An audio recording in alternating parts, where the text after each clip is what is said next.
साथियों नमस्कार, स्वागत करते हैं आपके अपने YouTube channel physics feel with Ankit पर, जिसपे हम प्रैक्टिस सेट लगाने वाले हैं क्लास 11th का मापन तथा त्रुटि विश्लेषण। और इसमें हम जो त्रुटि विश्लेषण से क्वेश्चन पूछे जाते हैं, कभी कॉम्पिटिटिव एग्जाम में LT ग्रेड या TGT PGT की, जो कि फिजिक्स साइंस से रिलेटेड है, इससे रिलेटेड कुछ ना कुछ क्वेश्चन, एक या दो क्वेश्चन देखने को मिलते हैं। चलिए, या फिर इसमें हम देखते हैं कि फिजिक्स जो कृषि विज्ञान है, एग्रीकल्चर, उसमें भी इससे क्वेश्चन देखने को मिलते हैं। चलिए पहला क्वेश्चन शुरू करते हैं। यहाँ से हम, इसमें लिखा है एक पेंच मापी द्वारा किसी तार का व्यास R कितना लिया गया है?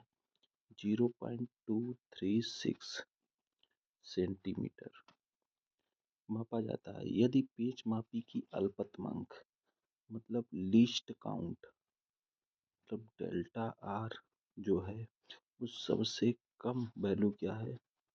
लीस्ट काउंट, मतलब जितने तक त्रुटि हो सकती है, अधिकतम जितने तक त्रुटि हो सकती है, वो होता है लीस्ट काउंट। इस माप की संभावित त्रुटि होगी। तो संभावित त्रुटि निकालने के लिए क्या करते हैं? संभावित प्रतिशत त्रुटि। देखो, संभावित भिन्नात्मक त्रुटि के लिए हम ये फार्मूला लगा देते हैं। जैसे ही प्रतिशत बढ़ जाता है तो हम गुणा 100 कर देते हैं। तो क्या हो जाएगा यहाँ पे? डेल्टा आर के लिए 0.001 बटे 0.236, जीरो से दशमलव हटा देंगे, गुणा 100 है यहाँ पे। तो जब इससे काटेंगे, यानी कि 100 बटे 236, अब पॉइंट लगाएंगे, जीरो बढ़ाएंगे, 1000 आ जाएगा। 236 चौक हो जाएगा 944, यानी कि 56 बचेंगे। 56, फिर यानी कि चौक, फिर दूनी, तो 0.42 इसका आंसर हो जाएगा। 0.42, जो कि दूसरा ऑप्शन यहाँ पे दिया हुआ है, ये वाला 0.42, 0.42, ये आंसर हो जाएगा पहले का। चलिए अगला क्वेश्चन देख लेते हैं। अगला क्वेश्चन है, इसी के साथ सोने के एक टुकड़े का द्रव्यमान। अब ये भी ऐसे ही हो जाएगा। अगर किसी के 10 मिलीग्राम दिया गया है, तो उसके मापन में अधिकतम त्रुटि कितनी हो सकती है? 1 मिलीग्राम में 1% त्रुटि होगी, तो 10 मिलीग्राम में कितनी हो जाएगी? 10। तो इसको सीधे ही लगा देंगे, ठीक है। फिर अब देख लेते हैं, पेंच मापी द्वारा किसी गोले का व्यास। अब अगर यहाँ पे देख लेते हैं कि पेंच मापी द्वारा किसी गोले का व्यास R में, व्यास मापने में 2% की त्रुटि होती है। कोई एक विमीय राशि किसी भी आकृति में, जैसे किसी भी आकृति में अगर लंबाई में 1% की वृद्धि होती है, तो हम कह सकते हैं कि उसके क्षेत्र में दोगुनी वृद्धि होगी। क्योंकि अगर, तो इसी प्रकार से पेंच मापी द्वारा किसी गोले के व्यास में मापने में 2% की प्रतिशत त्रुटि होती है गोले के आयतन में। अब गोले का आयतन निकालने के लिए हम क्या करते हैं?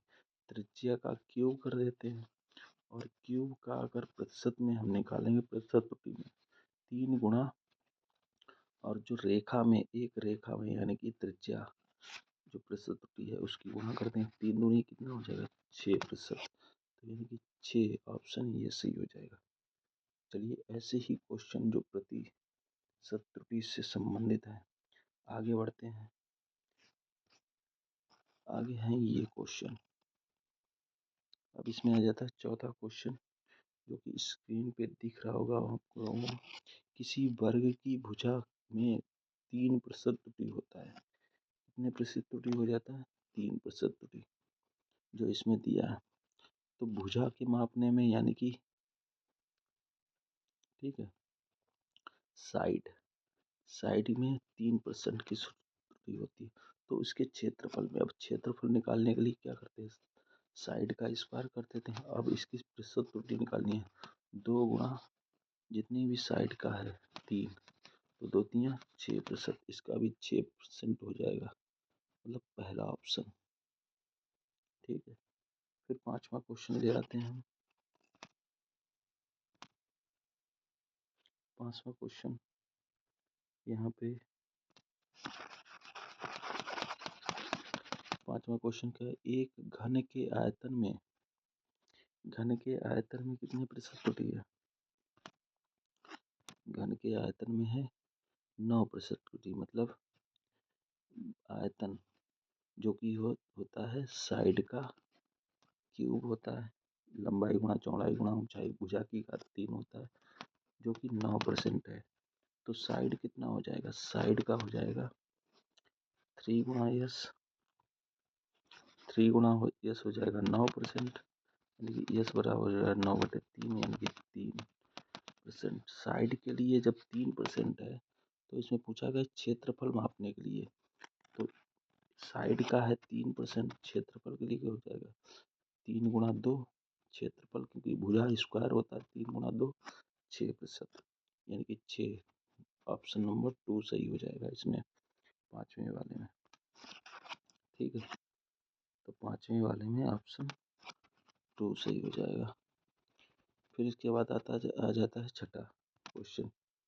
छठा क्वेश्चन क्या कह रहा है, एक घन की भुजा मापने में 2% की, तो घन की भुजा मापने में 2% की, तो घन के आयतन में भुजा में 2, तो भुजा का क्यूब क्या हो जाता है, आयतन हो जाता है। तो 3 गुणा भुजा में प्रतिशत त्रुटि, तो 3 गुणा 2 यानी कि 6%, इसका भी 6% आ जाएगा।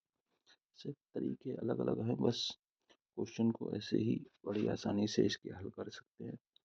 प्रतिशत त्रुटि, भिन्नात्मक त्रुटि, देखो अब इसका मेन मकसद क्या है, मेन चीज इसमें ये है कि सभी क्वेश्चन कैसे करने हैं।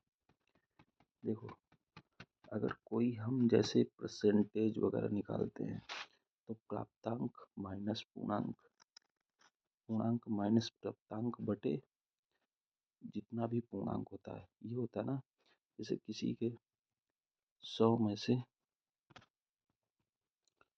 में से आए हैं 30 नंबर, तो हम क्या करते हैं 100 माइनस 30/100 ये करते हैं, गुणा 100 कर देते हैं, तो परसेंटेज निकल आता है। मतलब ये अंतर बटे पूर्णांक, मतलब जितने पहले से होते हैं, यही काम यहाँ पे करते हैं।